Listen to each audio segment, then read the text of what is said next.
The other day, Israeli President Herzog, commenting on huge demonstrations taking place in Israel at this time, dropped a bombshell when he said that, I quote, "I see the rival camps getting ready for an all-out confrontation over the identity of the state of Israel. And I worry," he continued, "that we're facing an internal struggle that will destroy us. Destroy us." That is something. It seems that the conflict is not simply over the judicial reforms or even different understanding of Israeli democracy, but over the very identity of Israel as a Jewish state. To help us understand the issue, I have invited Ze'ev Khanin, one of the leading sociologists in Israel. He is a chief scientist in the Israel's Ministry of Absorption, a professor at Bar-Ilan University, and invited speaker to many other universities. Vladimir, welcome to Chicago Jewish Cafe. Thanks very much. Thanks for your invitation. It's a pleasure to be with you. Vladimir, as you know, a lot of people here in the United States, Jews, American Jews, have problems with this new government on many levels. You know, they had problems with the previous government too, and with a number of governments before for different reasons. But now this new government, you know, moving toward the right, creates among American Jews a feeling of great unease. I mean, there's books coming out, there's articles, there's declarations by various groups of rabbis and people refusing to talk to others in this new government. What can you tell us about the situation? Okay, let me start with a small correction. I finished my career as the chief scientist of the Israeli Ministry of Aliyah and Integration the 1st of November. So after their 13 years of my work there, I decided to come back to my academic career. I'm sorry, I apologize. Did you finish it on your own, or you were let go? On my own, yeah. I finished on my own. Well, otherwise I would be unable to speak with you about these topics as a civil servant. But now I can speak freely and express my own opinion. Again, I would like to stress that I will express my own opinion. It could be also a subject of discussion. Some of those who use your channel may agree or disagree with me that is why we are here. So I would say that you said about right-wing government, and you were talking about previous government. First of all, we have to clarify the point: who is right and who is left in Israel. First of all, traditionally, it was absolutely clear after the Six-Day War who is left and who is right. It's very easy to found a place of Israeli citizen on this political spectrum map. Just take him on his hand, bring him to the map, and say, please draw the border between Israel and Arab world. In what way, Vladimir, I'm sorry, you know, thank you for redefining the right and left in Israel for this. Actually, when I did ask the question about right and left difference, I did not mean with regard to Palestinians. I meant, first of all, with regard to self-definition as a Jewish state. Now, we came to this point, and I'd like you, and now you said that this new government is actually conservative. I do not know in what way it is conservative. Is it what? Conservative in Israel would be, like you said, you know, socialist. No, conservative, in civic terms, conservative means our conservatism or liberalism is much more state and society and religion issues. That meaning whether you are conservative in terms of supporting the Orthodox, it's better to say ultra-Orthodox, Haredi understanding of the Jewishness and civic issues around it. Basically, what you're saying is that the question of this new government is spreading the understanding of what is a Jew, what is Jewish, on the whole society. Right. So in this respect, I would say that this is not conservative, but radical government. We know that in the United States, liberal means left wing. In our case, liberal doesn't mean left wing. It's we have liberal right and liberal left. We accept the European understanding of this approach, since, as you know, Zionism is the European national movement. What you call progressist is radical left in our case, yeah? We would actually, the discussion in Israel at the moment, what does it mean? What is the meaning of a Jewish democratic of this case? That's it. That is my number one question to you too. Understanding is actually this is the split between those who believe the Jewish state, or it's better to say the Jewish appearance of the state. In Hebrew, we use the term, doesn't matter. If to translate the term we use in Hebrew, it means how the state looks like. What does it mean that it will? Anybody could have a look and to say what is Tzivyon Yehudim, and say, okay, this is a Jewish state. Or other would say, no, these people just to pretend to be a Jewish state. Yes, in fact, they're not. According to I would say the dominant opinion in the current ruling coalition, Jew is a definition according to Jewish religious law, according to Halacha, meaning that this state, which to a particular understanding of Halacha. To a very particular understanding according to ultra-religious approach to this issue. Yeah. Well, okay. All Orthodox Jews, and not only Orthodox Jews, any religious Jew, including myself, accept the halakhic definition of Jewishness. Yeah. Yes, we believe that one of the most important definitions of Jewishness means a Jew is a person who was born by a Jewish mother or converted to Judaism according to according to procedure accepted in any specific Jewish community, a recognized Jewish community. Ultra-Orthodox approach means that it's according to their understanding of conversion and according to their understanding of a way of life. The person accepts keeping mitzvot, that means commandments, and so on and so forth. So according to them, Israel should be a state which religious law is a dominant, is a core of the civic law, of the civil law, meaning that not just Shabbat is a day off, is a day of rest, but all the limitations and all the what is banned to do in Shabbat should be kept. Everybody should keep it without, regardless whether the person is religious or not. Yeah, that means that Jewish identity is a religious identity according to them. I would accept it, saying that it's a right of person who accepts it will behave according to it. But we have other approaches to what does it mean to be Jewish. Historically, Zionist movement was developed the national movement. It means you have a national definition or ethnic definition of Jewishness. That means definitions like categorizations or categories like origin, that you are origin from a Jewish family, identity, whether you believe you belong to the Jewish people or do not belong, Jewish values, Jewish culture, and so on and so forth. Here is the split in the Israeli society. So one group believes that Jewish democratic state, in the situation where there is a clash between Judaism and democracy, Judaism in the religious understanding of the world should be predominant.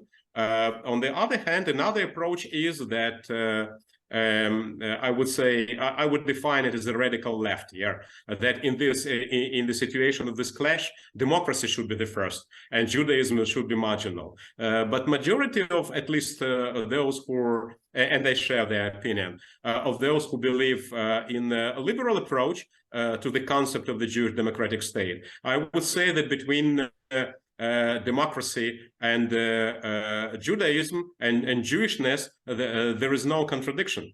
Even more than that, I believe that Jewish state for a Jewish state cannot be anything else but democratic. If it's not democratic, it's not Jewish. If you will take into account the heritage of Navi'im, that are Jewish prophets, historical. Vladimir, Jewish I understand these so things, on. but let's get back to our Okay. tachlis. Let's get back to details.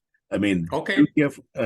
as I said in the beginning, there are a lot of problems among many American Jews today, and they're moving in that direction even more with regard to the current changes in Israel. But there's also problems among Russian-speaking Jews, that some members of Israeli rabbinate decided that Rabbinical leadership, yes. 450,000 of them are not really Jews, they're goyim. Again, from the halakhic point of view, it is true. But the overwhelming majority of this, about 400,000 people, they believe their identity is Jewish. So it depends how you define Jewishness. If you define it in strictly religious terms, okay, yeah, they are not. Which means that they are unable to get or be a part of the religious procedures. For example, they cannot make chuppah on the Orthodox terms, and so on and so forth. Or be buried together with their relatives.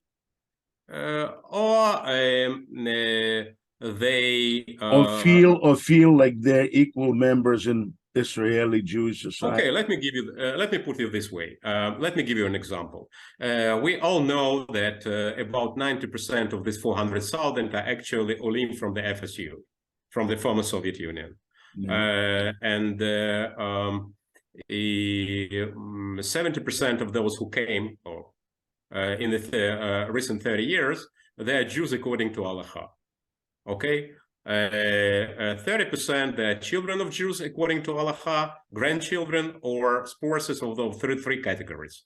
If you go along this way, you would say that you have like a substantial group of people who do not meet the Jewish definition of the state in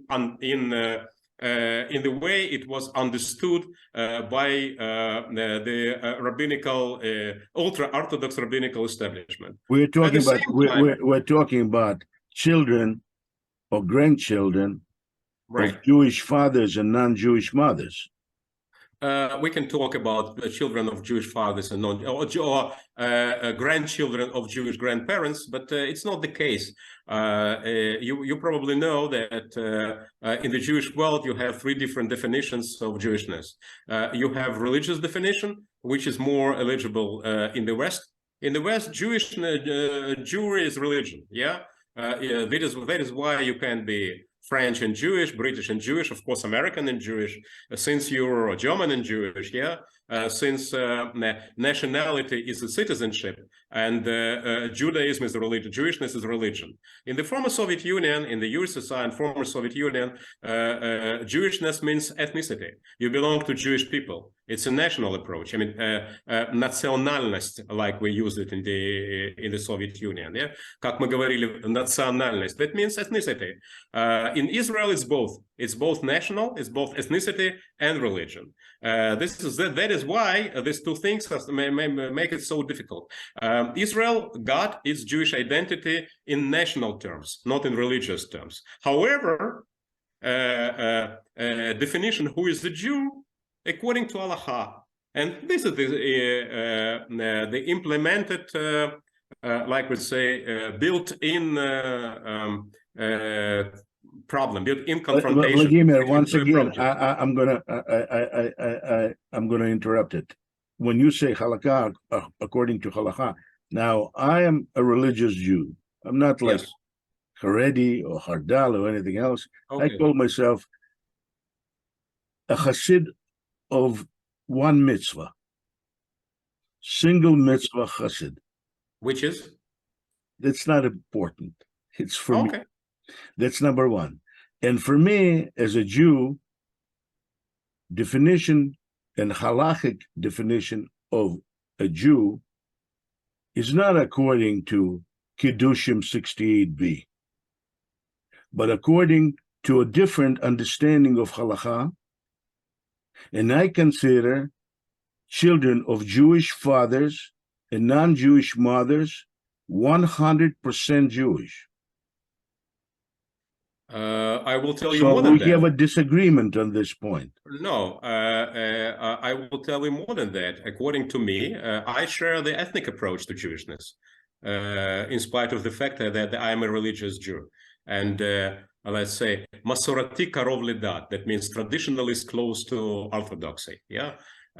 The difference is that you without kippah and I have kippah on my head, but probably that's the only difference between us. However, I would say that those who has Jewish origin and has strong Jewish identity is 100% Jew, according to my understanding. You see, this is the understanding of Reformed Jews in America. I have disagreement with them because at birth, the person is not defined according to this definition. What does it mean? You know, a newly born child is not cannot have identity of this sort. The question is by whom it was born. It was born by a Jewish mother or Jewish father. Okay, he is a part of the Jewish family until the point that he will be able to be asked and to define him or herself. Yeah. Now we're closer to understanding. You know, he was born from Jewish father or mother, and therefore he had no choice as far as parents are concerned. Okay, Alexander, look at the recent Pew Center research of 2020. Yeah, the survey of American Jewish population. According to them, you have like 5.7 million or 5.5 million Jews, that is core Jews, and you have 1.5 million more of so-called people who said that I'm Jewish and somebody else. That means extended Jewish population.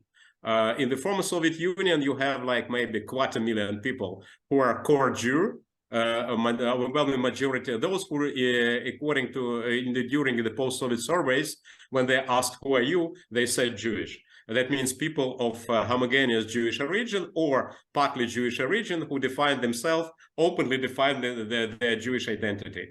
When you say post-Soviet, you mean Russia, Ukraine, other countries? Only no, yeah. But extended Jewish population, that means people who have Jewish parents, those who have Jewish grandparents, those who are part of the Jewish households, those who are eligible to come to Israel according to the law of return, you have about 900,000 people, okay?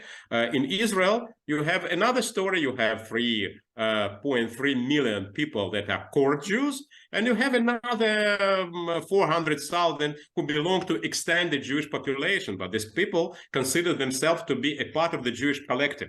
Okay, so according to the ethnic approach, they are Jewish. According to the halachic approach, they are not. Okay, so now you have to develop the policy.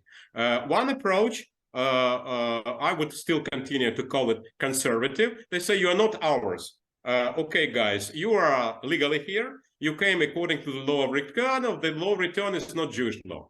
Okay, it's just a way how not to split families because Israel is a state of a Jewish nation, but not as a religious community. Okay, we adopted it. We have to, but in terms of who is really Jewish, they're not. Okay, I would say the national approach, a traditional Zionist approach, those who feel themselves that they are part of the Jewish community, and Jewish people and accept Israel as a Jewish state, they're part of the Jewish collective in this country, okay? They cannot marry according to a traditional conservative approach. Извини, брат, так сложилось. I am sorry, brother. or sister. That happened. Let us find another way, another solution for you. Civil marriage, marriage abroad, alternative religious ceremony, whatever you want. Yeah. But if you want to feel like to be a Jew according to Allah, you have a way, you have a conversion. If you, those who are interested, those who are not interested, no problem. You are still not just Israeli. You are part of a Jewish collective. This is one approach. The current government is predominant by political parties and leaders who do not accept it. They say that classical ultra-Orthodox approach is the only correct one. And the state should accept the approach not only in terms of the policy in concern of these people, or not only in terms whether they are eligible to get services of marriage, divorce, and so on and so forth, but also in terms of their everyday life, day-to-day life, that religion, that the whole way of living of the country and its legal system should be based on this approach. And this is the real split in Israeli society. Now we got to the point, the real reason I invited you, because with regard to this point, vast majority of American Jews end up outside of definition of who is a Jew for many reasons. Not only because of intermarriage, which is a big thing, but also because of the rules within their communities, be it Reform community or conservative community. I mean, right now you have some families adopting. There's, I see that now more and more lesbian, sometimes even rabbi lesbians are getting married now legitimately within conservative movement, not only Reform movement, but conservative movement. Also, there's no get for many of them. So there's many remarriages end up in having, producing mamzerim and nan. And when they go from the United States to Israel, they meet a lot of problems there of acceptance. It's different problems and different origin of this problem than for Jews from the former Soviet Union. And I would not just simply brush them off, because we're all people. And these people, when they come to Israel, they come as idealists, they come as Jewish patriots, they come as people who want to contribute to a Jewish state. I'm all for Jewish state. But the question is, what does it mean? Because given that I was a dissident in the Soviet Union and exiled from there twice, in 1974 and 1988, I do not tolerate somebody, be it Communist Party official or rabbi, telling me how I should think. Well, a majority of Israelis think in the same way. The question is whether the story is very simple and very difficult at the same time. Overwhelming majority of Israelis would probably follow Ben-Gurion definition. The synagogue, my synagogue, which I do not attend, is the Orthodox synagogue. That means that that majority of Israelis, they keep some sort of a Jewish tradition, religious tradition, as a cultural tradition, as the background of their Jewish identity. Okay. Majority of Israeli Jews, they don't think about their Jewishness. Whether you ask them who you are, they say, I'm Israeli. Of course, Jewishness is a part of their Israelishness. They start feel Jewish. You probably see Israelis in the United States. They start to feel Jews abroad, more than before. And this is but that's exactly the situation. You need to leave Israel to become a Jew. Yeah, but in the same way, you need to leave Nigeria to become black. Well, I would say the following. Israel is the only Jewish community in the world which succeeded to reverse the assimilation. All the Jewish communities in the world enjoy or suffer from the process of assimilation, okay? The only Jewish community in the world which is we see the reverse process, that means post-assimilation, meaning returning to the Jewish identity and to Jewish community and the Jewish collective of those who lost their identity or who are descendants of the mixed marriages or who are non-Jewish members of the Jewish households, of the Jewish families, is Israel. I agree with you 100%. I'm personally I'm for Israel, whether it's democratic, whether it's monarchical, whether it's dictatorial. I am for Israel of Jews occupying that land and having a state on that land, period. The only thing is I prefer to live in a free state, in democratic state. We are a free state, Alexander. We are a free and democratic state. Absolutely, without any doubt. Yeah, we are. I mean, we are. Israel is a liberal democratic state. Iran is not there. Meantime, we are Israeli society. Israeli society possessing the a huge amount of values which could be defined liberal democratic rather than anything else. Still, you have like a group of the population and the political leadership that would like to strengthen the instruments of their influence over the political decision-making process and rule at the expense of this democratic approach, taking their strength from this, as we say, very conservative, very orthodox and ultra-orthodox approach to what does it mean to be Jewish. You saw the huge demonstration in Tel Aviv a couple of days ago, yeah? That they actually demonstrated against the change of the so-called legal juridical reform, but it was more than that. It was actually against the changing of the liberal democratic model of decision making in general. So I would say hope that all of these demonstrations are going to continue to be peaceful. So far, they've been peaceful, but when you have more than 100,000 people, getting together, it can turn violent. I don't afraid. No, I'm not afraid of civil war or something. Israeli Jewish historical memory is very much damaged by this memory about our civil wars and our history. When Romans tried to capture Jerusalem, but in Jerusalem, Vespasian troops, and in Jerusalem there was a civil war. But it was not only during the Roman. It was not only during the Roman period. It was at the time of Assyrian, Babylonian invasion, and previous to that too.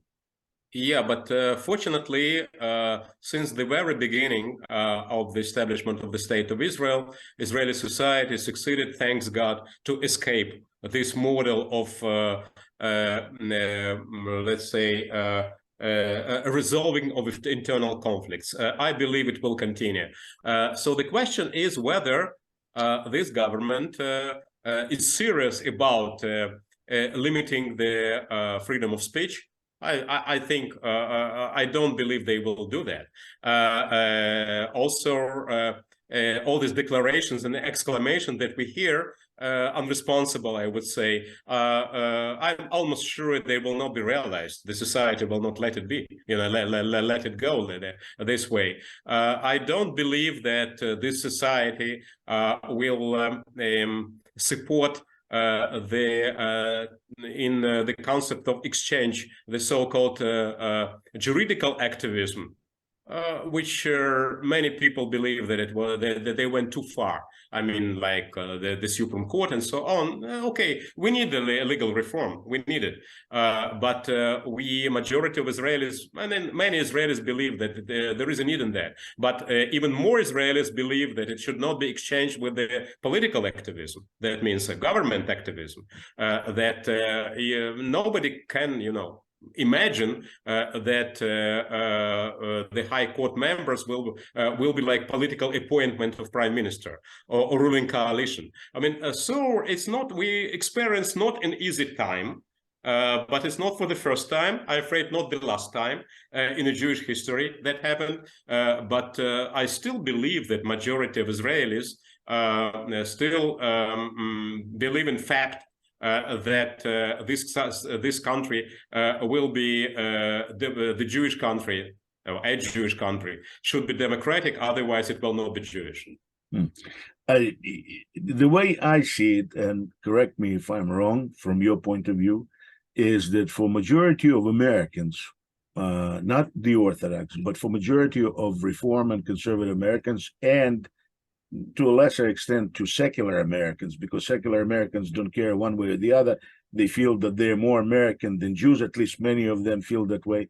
But for half of American Jewish population, the problem they feel with Israel is that if they come there, be it rabbis or be it Oleh or whatever it is, they do not feel fully comfortable there, because within Israel, there's no recognition of conservative or Reform communities.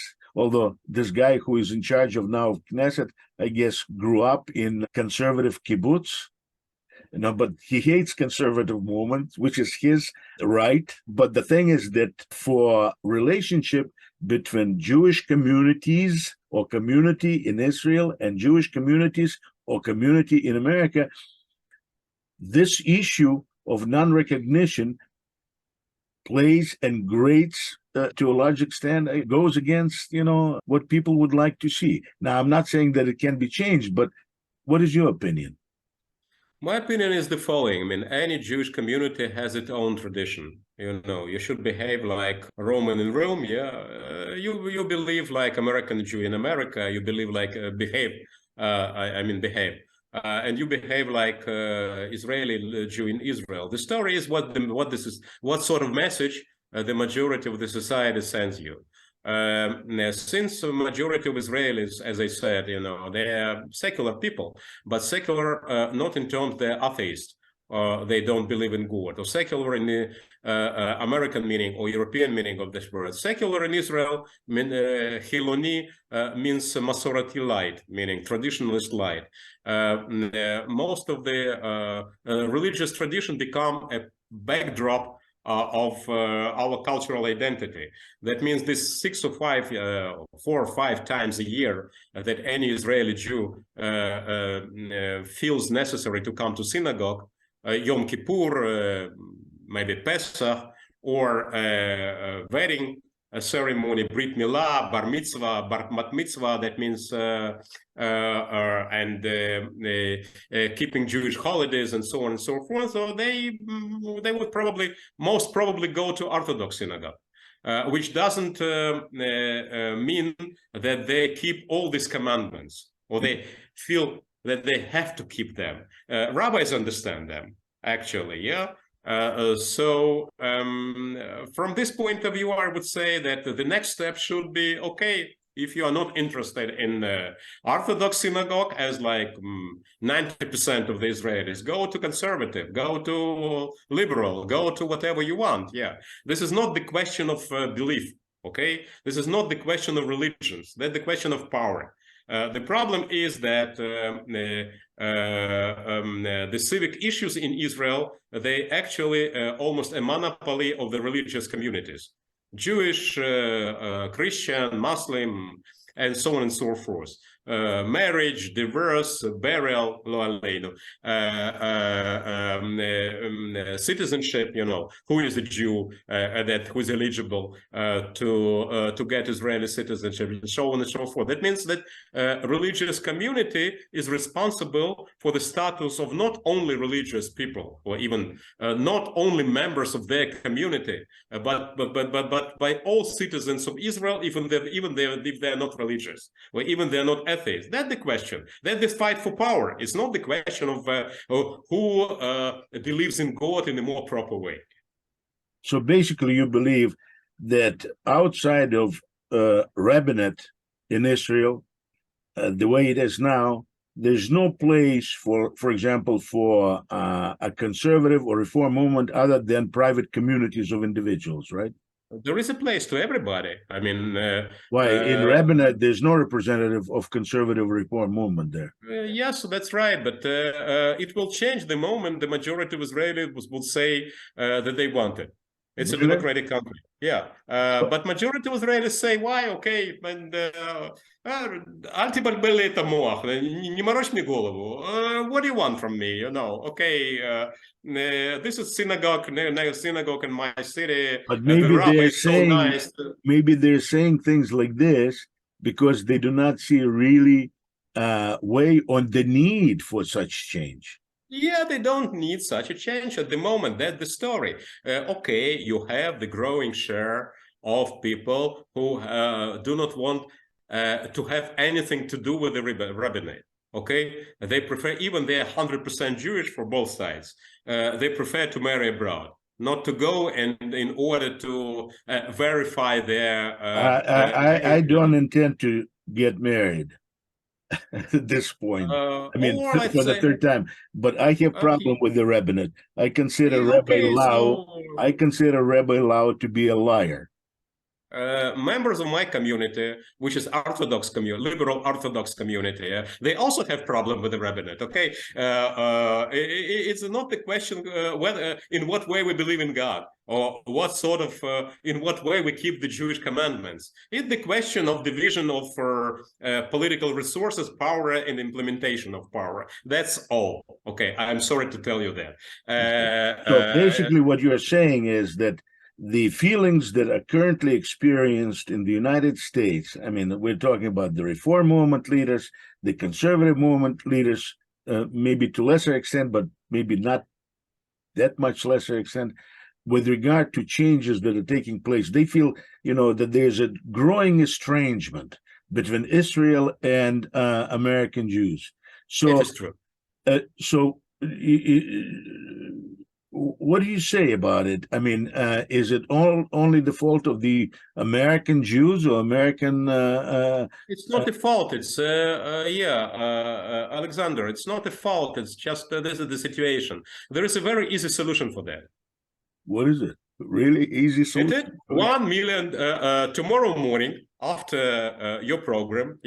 1 million American Reform Jews pick up, pack their luggage and come to Israel and become Israeli citizen, and that will change the situation completely, immediately. Okay, after the next elections. So come here, and this country will. Just 1 second. 1 million Reform Jews come to Israel now. Among Reform Jews, out of that million, probably half will be Jews by fathers. That is, by fathers only. So okay, now you have, on top of that 400,000, you have another 500,000 of American Jews full of hatred for the way Israel conceptualizes Jewishness. But Israeli That's what you want? Okay, but Israeli law... That is civil war. It will not be a civil war, but this is the Israeli law of return permits people or who are Jews according to father or going the grandfather to come and to get immediate citizenship. Okay, it will not change the halachic law. Okay, it will not change still. Many people in the Soviet Union were called Zeds, kikes, and after coming to Israel, they were called Russians and disregarded, pushed away. Now I know many of them here in the United States. I know personally. My predecessors, at least according to this, somewhere in the early 18th century, according from my father's side and mother's side, all of them are Jewish. But I'm also called Russian in Israel. So what? Despite the fact that I told you that being Jewish is ethnicity in the Soviet Union. So my ethnicity is Jewish. They call me Russian despite of the fact that my ethnicity is Jewish. This is the only nation I belong to. My citizenship in Israel. This is the only country I'm a citizen of. And originally I'm from Ukraine and from Russia. But they call me Russian. So what? Okay, that's okay. Common saying. I have no problem with somebody calling you Russian. That is not the point. The point is that I have cousin, двоюродная сестра, in Moscow. She was married twice. First time, her husband died. Koля, a good Jewish name, Koля. a Russian guy, now, and then she was married second time. He has a truly Jewish face with a huge cross now on her chest. Problem. She has two children, Masha and Kirill. Отлично. So, Masha, now, of course, if Masha decides to immigrate to Israel, she'd be considered Jewish, and so would Kirill. Because mother is Jewish, and they'll keep quiet that she has a huge cross on her chest. So what is your question? My question is, what happens to their children? Because Masha's children would automatically be admitted as Jews, and Kirill's children are going to be admitted as not Jews. Well, the story is the following. According to the all sociological studies, we know that for newcomers, whether they're Jews according to Halacha, whether they're or ethnicity, or they're not Jews according to Halacha or ethnicity, it takes between 1 to 2 years to feel Israeli. Okay, that is fast. To get Israeli identity. It takes between 5 to 7 years to get Jewish identity. My own very recent research, 2022, shows that among the so-called half-Jewish, that means one of the parents is Jewish, regardless, mother or father.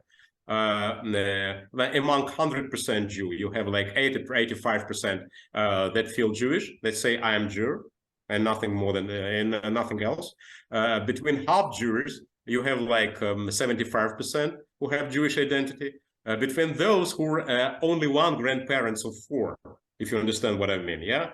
4 grandfathers or grandmothers, only one of them.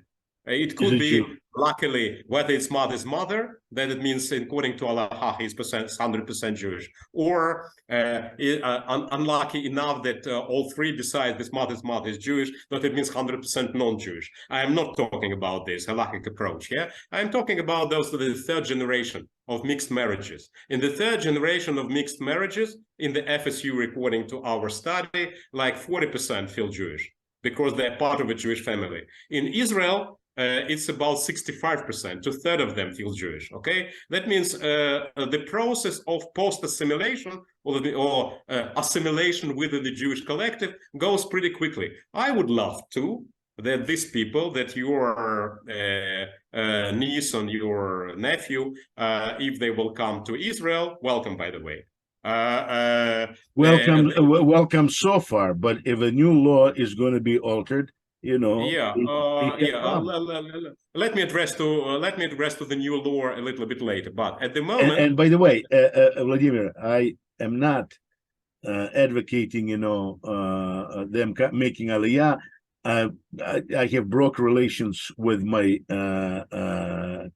cousin because she is for Putin and I am against. So we do not even speak, but that is not the point. There's many another point. Different That's another point. Right. I would say that just to finish the previous point, the issue is that we are, as majority of Israeli, would love these people to make conversion, okay, to be converted to Judaism, just to formalize their status. Only from one side, only from Kirill's side, yes, but not from Masha's side.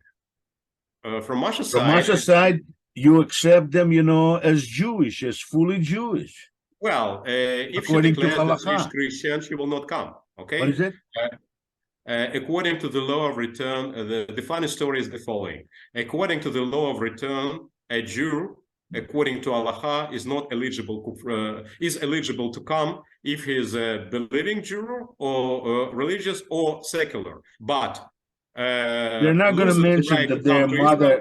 They're not going to mention that their mother converted, and they come to Israel and they declare that they're Jews. Mother is the story, the different story. And according to rabbinate, they're Jews because mother is Jewish, despite the fact that mother is to the Jewish state, they're not.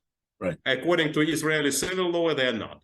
Okay. Yes. So, but once they pass the Israeli law, they become fully Jewish and they can marry, they can be buried, they can do whatever they want, they can think whatever you want. Yeah.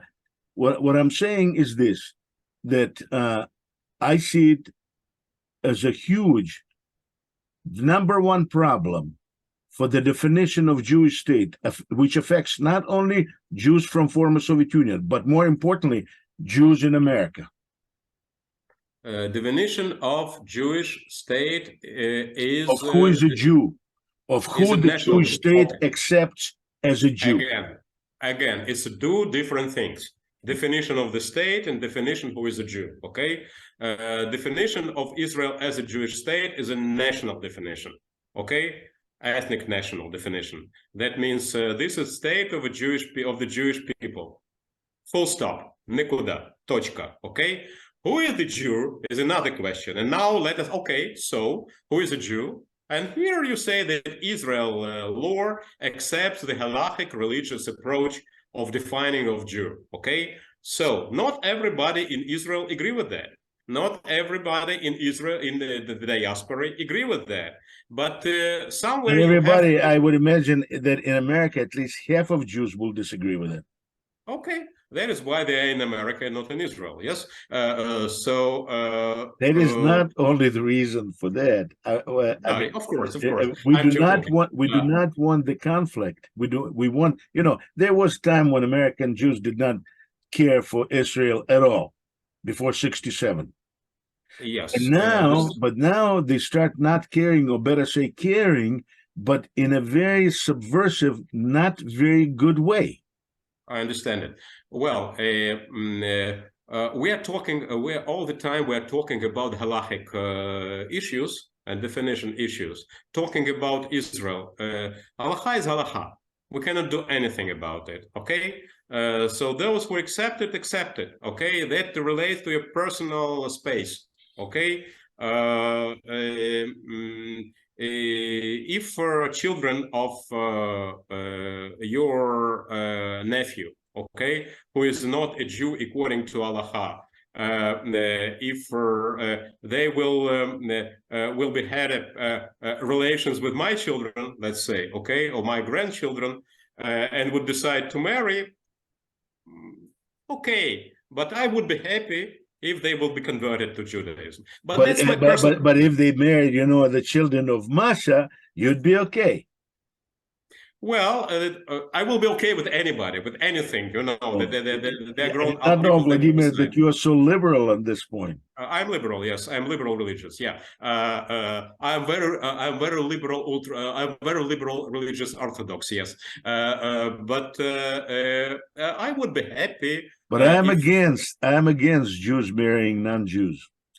I'm for considering children of Kirill to be fully Jewish as children of Masha. I would say that Masha and Kirill, I wouldn't say they can't care less, but your opinion about whom they marry, whom they not marry, is not their major objective, whom they will marry. Yeah. I understand. Okay, I'm talking about not their opinion, but about my opinion. Yeah, okay, so maybe my children would accept my opinion more seriously. Actually, I believe that I'm giving it as an example. Something tells me that they would probably share my opinion. But in any event, this is more or less the situation that we have. According to the polls, majority of Israeli Jews want the non-Jews, according to halacha, who are part of the Jewish collective, that extended Jewish population, they will make a conversion. But here we have a problem. Majority of Israelis expect that converts would do the things which majority of Israelis do not do. Okay, there's majority of Israelis who do not follow any Jewish laws, want others, new Jews, to be fully following Jewish laws. Yeah, that is why the mass conversion failed. Okay, Rakevet Azva, you know, the train already. But the thing is, you know, with regard to American Jews, the situation is even worse. You know, we're talking about incredible number of mamzerim here, according to Jewish laws, because many people remarried without getting or giving get. Okay, listen. Also, many converted here without getting, from the point of view of rabbinate, proper conversion. Yes, still, when you will have a critical number of people like that, the Jewish religious establishment always knew how to adapt itself or adapt religious law to the situation. I trust that in Israel, at a certain point, we also will come to the situation to understand. In the meantime, we are not there, but it's only meantime. Okay, we have like народная примета. How I would say it in English? Some, I do not know, народная примета, that means that there is a folk notion. Like we have a notion in Israel. Yeah. If Israeli society, Israelis do not understand why should it happen, it doesn't happen. Why Israeli society understands that it should be, it happens. Meantime, it doesn't. Majority of for them, this is not the critical issue. But now, because the critical issues were different, inflation, security, war, survival. But now it's a rich, relaxed. Trust me, here, European country in the Middle East, which knows how to defend itself, which trust in democracy. We, those who came from the Soviet Union, we are more concerned about what is going on now. We were there. We understand how quickly it could change later. Okay, yeah. But this is the fourth generation of Israelis that take this our democracy for granted. And meantime, they say, okay, for them, we have more problems like and less care about what is going on. Now, we see this new situation that they start to understand that the Jewish character of the state and civic issues become on the top of their priorities, and with this includes necessity to reassess relations between the state and the religion and religious establishment. So that is the number one priority right now in your mind with among the three most important priorities. So what do Israelis want? Israelis want that this country will preserve to be a democratic country and a liberal democratic country. So the majority of Israelis, I think so, at least according to the polls, that they want that religion will enjoy their own important place in the public life, but it will not be, not the dictatorship of the religious establishment. But this has been now for many decades. I mean, so this is nothing new. So what is exactly the problem if this is number one problem today? It becomes the problem because, because the rest of the problems are more or less became marginal. So people have time and energy. No, I mean, what you described, the presence of rabbinate and the idea that Jewish laws, need to be considered, was always a part of understanding of what is Israel. Yeah, absolutely. But what has changed now that it became number one issue? I would say that it changed because people start to understand, or at least as I see the situation, that it's the part of something more extensive, meaning the character is not only religion, but the question is whether they will preserve our democracy or not. That's also a part of it. So are you saying that majority of Israelis now see that I don't know majority or not. I say that for many Israelis it's important. For many Israelis feel that Jewishness threatens the democratic? No, many of the Israelis believe that there is no contradiction between Jewish and democratic. Okay. I don't. I agree with that. Was those people? I believe, and these people in the past, they believe that the role which is played by religious establishment and the rights or the tools of civic policy, civil policy, and control over the civil status, like marriage, divorce, archaeology, excavations, burial, and so on and so forth, that they're given, okay, that's a part of our historical tradition. This way it happened, okay? You cannot divide religion from the state. You can divide the religious institution from the state, but you still have to give religious services to people, even if they are not religious, because they're part of their cultural identity. Okay, bar mitzvah, bat mitzvah, marriage, and so on. Many people want it. On the other hand, they don't want that it will become a tool of control over their private life. They don't want it. That's more or less the situation.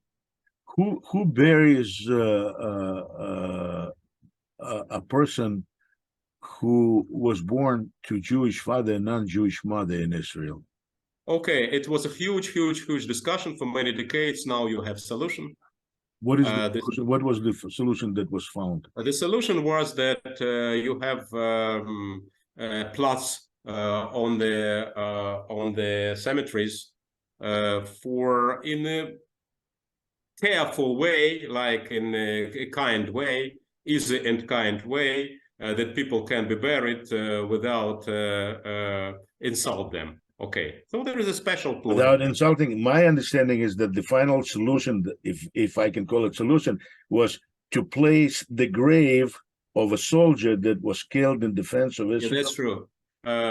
That's true. And when it happened, and the critical mass of these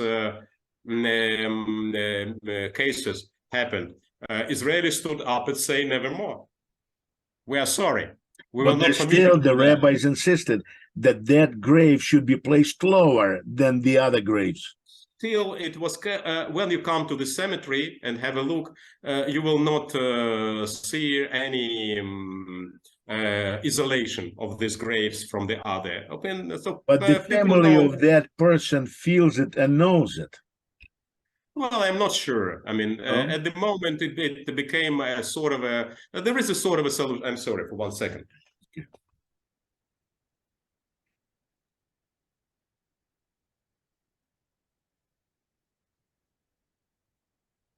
Behaves like an ultra-Orthodox rabbi.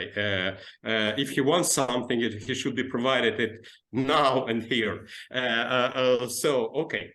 Just 1 second, ultra-Orthodox rabbi. I'm sorry, it was a bad joke. I'm sorry. It was a bad joke, because I wanted to ask, does he fight for it? Or does he expect somebody else to fight for him? He expects me to open the door to leave the house, okay, so but it was a bad joke. I'm sorry.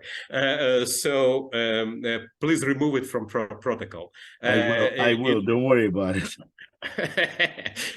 Well, in any event, okay, you have religious tradition. You cannot do anything with that, and majority of people accept it. This is the case. Извини, брат. This is the situation, but it doesn't mean that you should that it should damage your civil rights. Okay, your rights as a citizen. This issue, you're right. That people that are not affected personally by these issues do not actually feel the pain of people who are affected. Now, I've been looking at it now for like 10 or 15 years. I got a call from one girl, that just forced me into this issue. And I have to say, this issue, in my mind, is the #1 issue today affecting the Jewish people as people. Well, although the number of people personally affected in Israel is not nearly as great. I was speaking to this Della Pergola from Sergio Della Pergola, yes. And I know our famous demographer, yes. Right. And so I asked him, Sergio, how many Jews there are in the world? He says, 14.5 million. I say, in what way? How do you count? Well, it's halachic. Definition, 14.5 million. And I say, and how many Jews there according to father? 21.5 million. And I say, these 14.5 million Are they all Jewish? Well, say no, 2 million of them don't consider themselves to be Jews, meaning they either completely separate themselves from Jewish people or became Christians or Muslims. That is 2 million out of 14.5 million that are considered Jews by rabbinate, don't consider themselves Jews and want nothing to do with Jewish people. Out of 21.5 million, that is another 7 million. 60% of them consider themselves to be Jewish. That is according to the Pergola. Now, I don't care whether these consider themselves Jewish or those that are not considered themselves Jews. I see a big problem with the halachic definition of who is a Jew. The number one problem, that is a big problem, not just simply problem that can be dismissed, because that problem affects what American Jews think of themselves, what Russian Jews think of themselves, what Jews in Israel think of themselves. I mean, I understand that for the last 1800 years that was the case, but it has come to haunt us.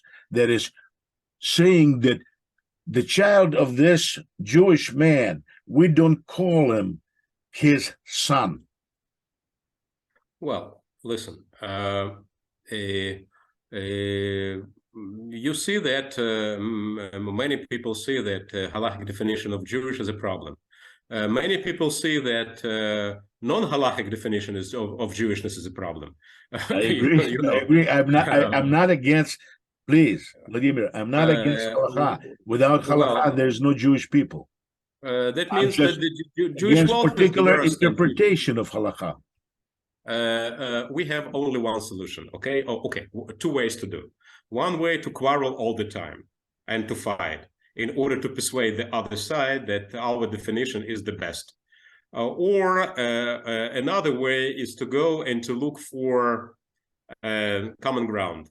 That we say, okay, here we agreed to disagree. Okay, now let's talk about what we're able to agree. Do you have that? Can you outline that common ground? I was looking for a common ground. Let me give you an example. In one of my studies of Olim that came from the FSU, I asked the question. I usually ask this question, but it was very demonstrative that time.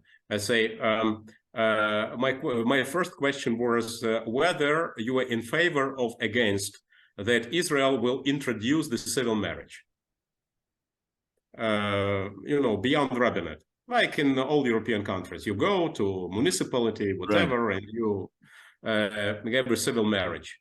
87% of those who came from FSU, they said yes.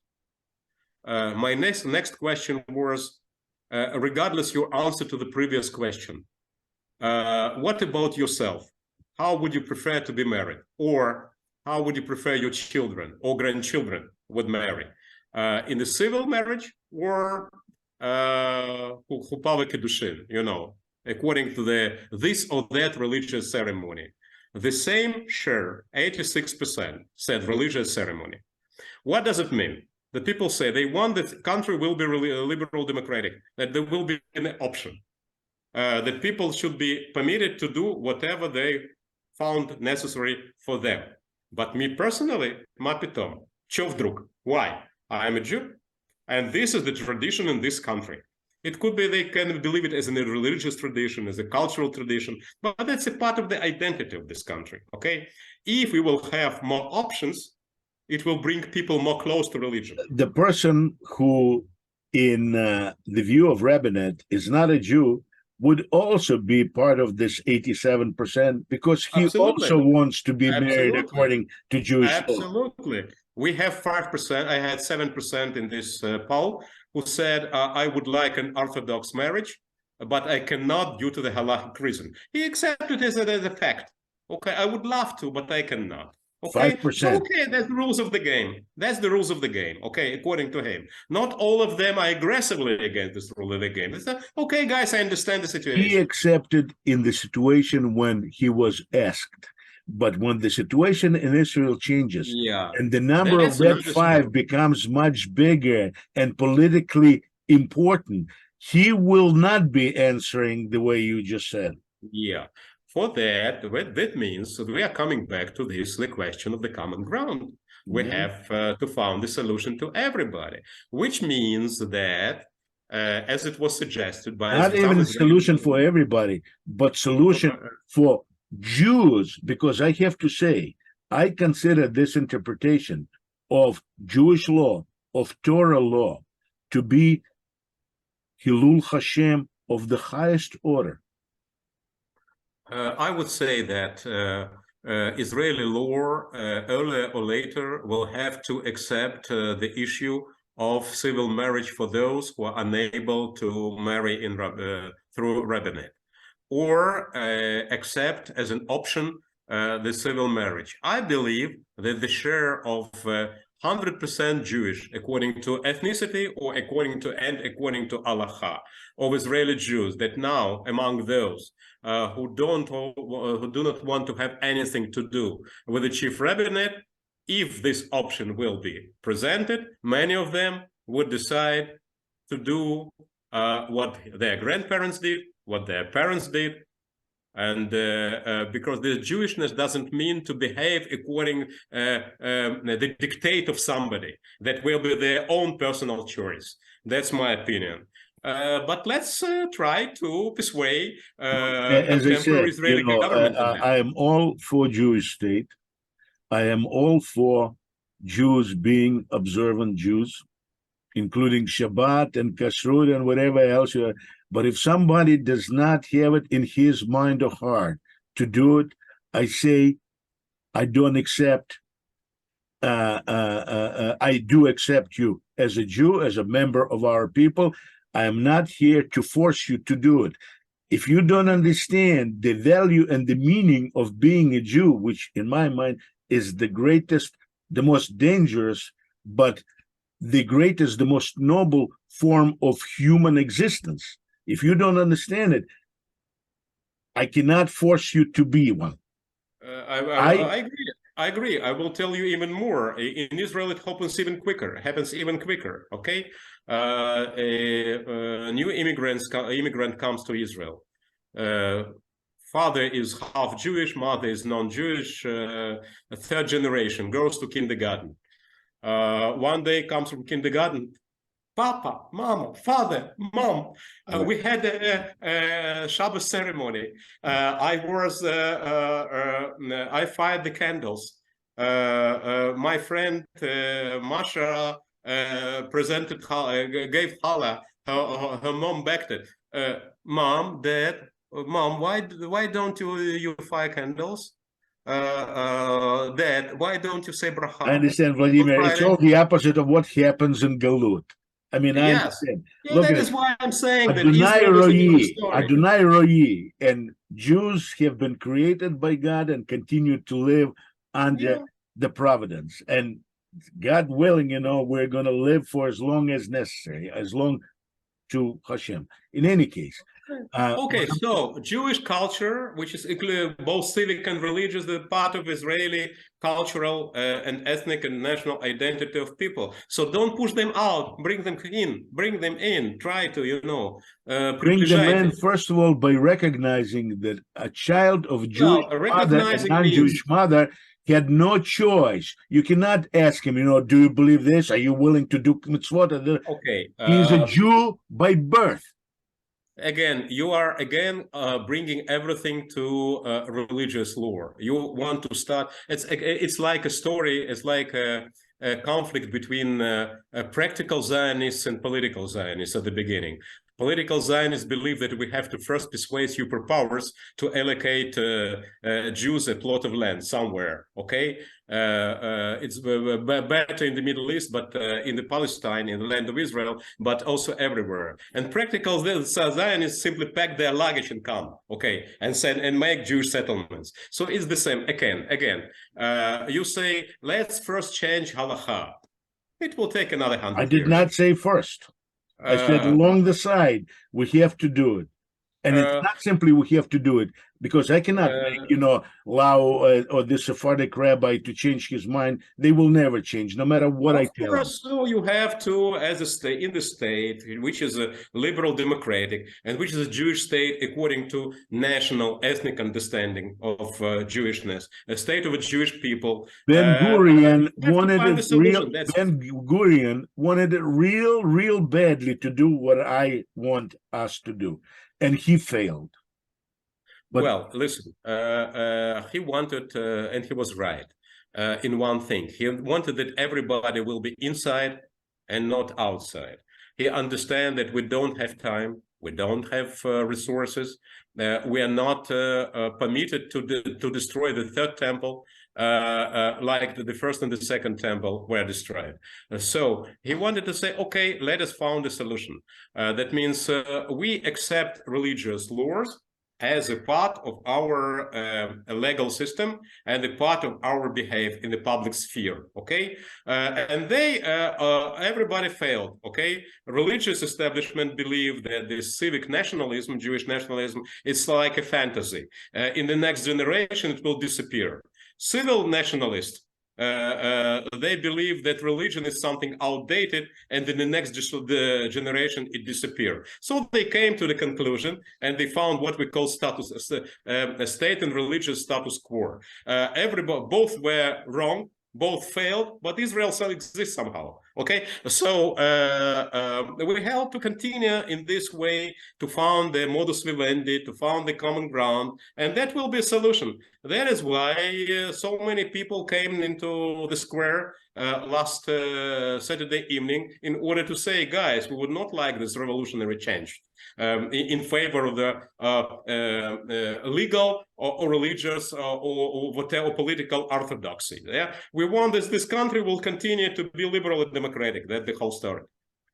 Basically, I'm with him. I'm more on the side of what this Professor Oman from Tel Aviv University said. I'm more with him. That is, I'm against these changes that were proposed, but I'm for changes to take place, because the way Supreme Court of Israel interferes and interfered in the political process is just absolutely shameful. I mean, just horrible. It's not a Supreme Court. Nobody elected it. They're self-selecting, et cetera, et cetera. The last question, small one. Do you think this government will last, or it will collapse very soon?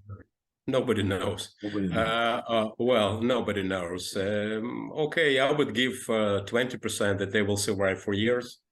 4 years? 4 years? Yeah, 20%. I would give 20% of chance. Yeah, I would give 25% of chance that it will not survive the first year of their existence. I would give the rest of chances, like the 55%, 60%, that it will survive 2 years and maybe 2 years and a half. But nobody really knows. But you cover all possible outcomes of the situation. So I do not know. You're probably right. You're almost like a prophet.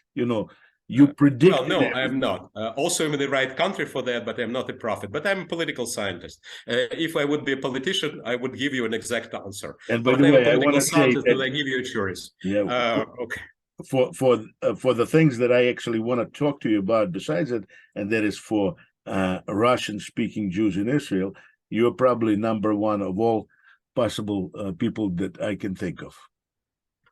We will talk about this specially, if you're interested. Yes, I am interested. In any case, as they say in China, Vladimir, sei gesund. Sei gesund, sei gesund. Oh my God, you twist and you warp this beautiful Yiddish language. In Vinica, we say sei gesund, not some kind of a Nikolaev or some other place. I'm also from Ukraine, but I'm from the Litvak family. What can I do? I can see it. Sei gesund. I mean, it grates on my ear. We have found another cleavage with Israeli in the Jewish society. Okay, very good. Vladimir, nice talking to you. Hope to talk to you again. Thank you. You too. Me too. Bye. Thanks for inviting. Bye-bye. Thank you.